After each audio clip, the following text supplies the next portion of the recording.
अष्टम कक्षा के प्यारे बच्चों, सुप्रभात। आज हम लोग बाढ़ का बेटा शीर्षक पाठ को पढ़ेंगे। ये श्री राम वृक्ष बेनीपुरी की रचना है और हम सब जानते हैं, कक्षा में कई बार चर्चा के क्रम में हमने बताया भी है कि श्री राम वृक्ष बेनीपुरी जी अपने बिहार के ही निवासी थे। मुजफ्फरपुर ज़िले के बेनीपुर नामक गांव में इनका जन्म हुआ था और हमारी आज़ादी की जो लड़ाई हुई थी उसमें इन्होंने सक्रिय रूप से भाग लिया। सक्रिय रूप से का तात्पर्य यह हुआ कि इनकी भूमिका उसमें उल्लेखनीय रही। अपने आवश्यक कार्यों को भी छोड़कर आज़ादी की लड़ाई के लिए ये तत्पर रहे और अनवरत उसके लिए प्रयास करते रहे और इसी क्रम में अंग्रेज़ों के अत्याचार के तहत इन्हें जेल भी जाना पड़ा। बेनीपुरी जी एक बहुत ही प्रतिभाशाली व्यक्ति थे।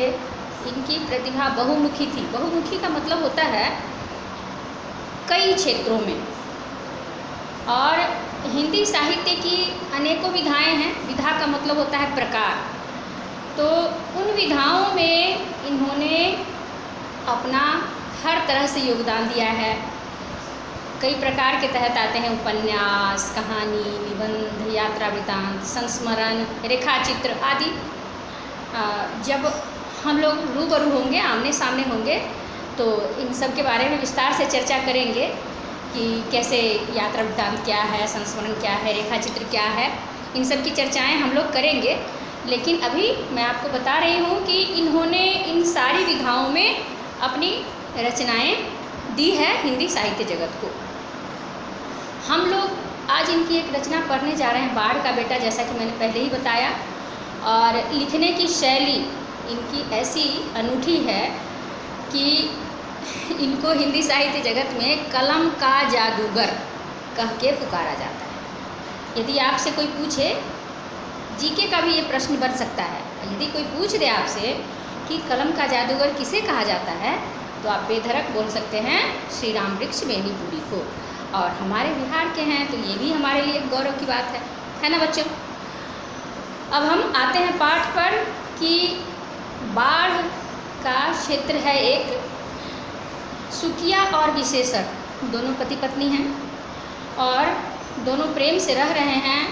खेती गृहस्थी करते हैं, 2 बीघा उनकी ज़मीन है और प्रेम से आपस में लोग रह रहे हैं। लेकिन उनका बाढ़ का इलाका है, तो हर साल बाढ़ बरसात के महीने में आती है। लेकिन इस बार की बाढ़ तो भयानक सिद्ध हुई है, क्योंकि बाढ़ आई ही नहीं बल्कि साथ साथ रुक करके, उसका पानी तेज़ बहाव ही नहीं लाया बल्कि रुक करके घरों में लग करके जितने भी गरीब के घर थे, गरीब थे तो पक्का मकान नहीं था, जान ही रहे हैं, तो उनके घर को ध्वस्त कर दिया। और जब वहाँ के जो निवासी थे वो कहाँ गए, नुनफर पर।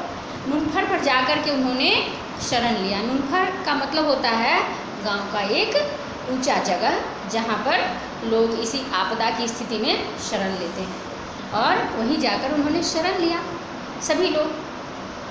लेकिन जब बाढ़ का पानी वापस गया तब तक तो सारे घर मलबे का ढेर बन गया था, जिसको आप अपनी किताब में देखिएगा कि ढूह कहा जाता है। वो सारा ढेर बना हुआ था और लोग वहाँ अब क्या तलाशें। जब बाढ़ की स्थिति आई थी तो लोग अचानक में कितना सामान ढोकर घर से निकालते, अति आवश्यक सामान को लेकर निकाले। पशुओं को उन्होंने खोल दिया कि कम से कम वो बंध कर एक जगह न मरे। ये भीषण स्थिति थी। और सुकिया बहुत ही पतिपरायणा, परिश्रमी और क्या कहिएगा उसको, बहुत ही अपने परिवार के प्रति समर्पित स्त्री थी, जिसने अपने पति के लिए, अपने परिवार के लिए अपना सब कुछ न्यौछावर किया है। बाढ़ की विभीषिका में उसके भी सारे चीज़ दह जाते हैं, नष्ट हो जाते हैं।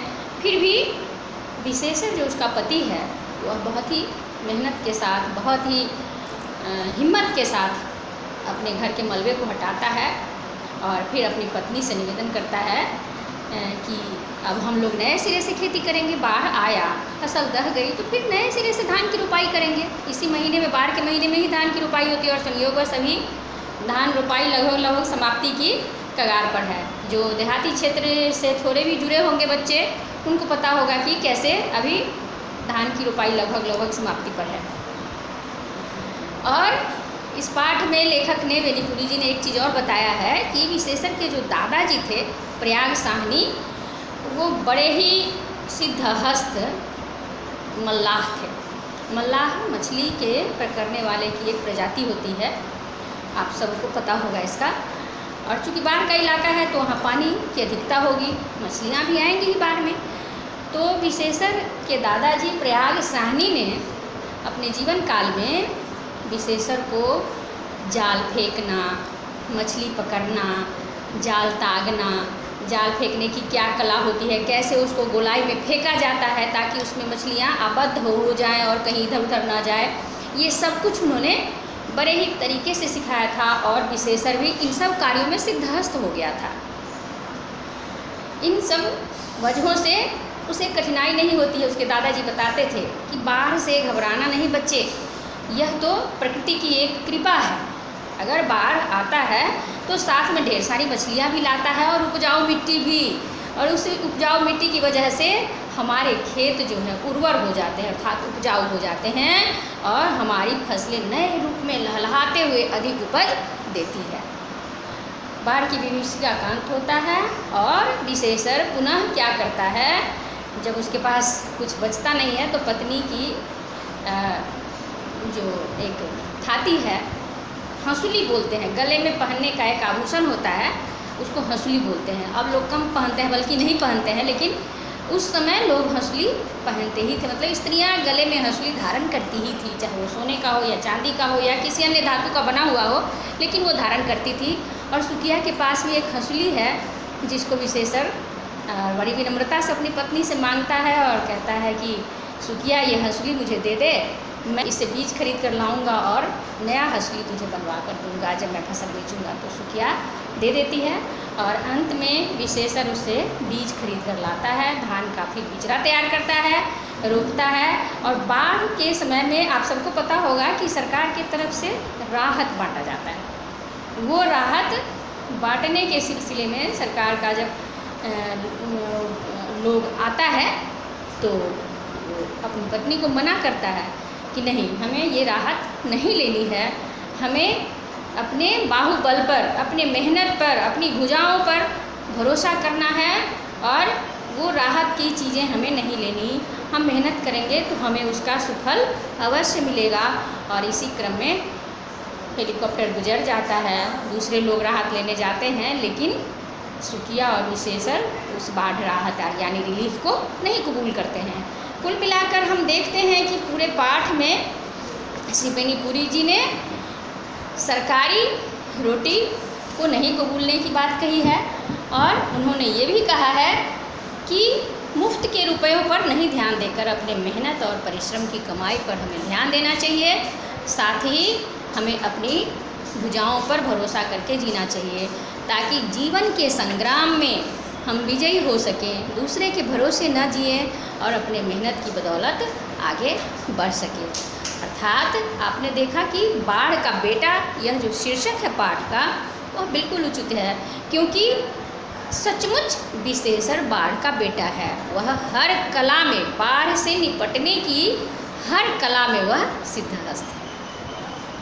पाठ हमने पूरा कर दिया और आपको यदि कहीं कुछ लगे ऐसा कठिनाई हो तो कल की कक्षा में हम लोग फिर मिलते हैं 9 से 9:40 में और आपकी शंकाओं को दूर करते हैं, है ना बच्चों? धन्यवाद।